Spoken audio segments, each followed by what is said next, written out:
Magandang hapon po sa ating mga friends at followers.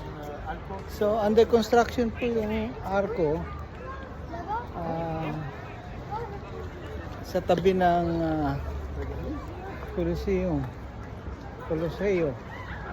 Pero pinapaganda nila, makikita ang history of nandito yung mga magandang pictures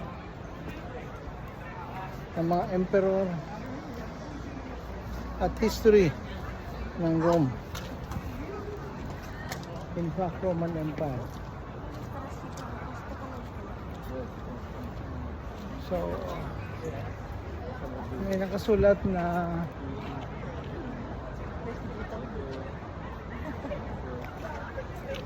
Constantino Maximo.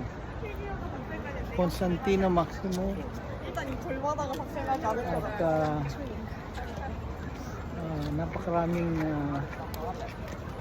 mga sculpture at imahe during the Roman Empire. So katabi ito ng Coliseo na nandito sa tabi.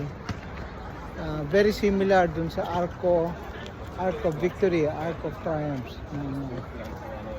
ng France, pero mas matagal ito because this was during the Roman Empire. Yung Arc of Triumph was only very recently, before and during and after World War II.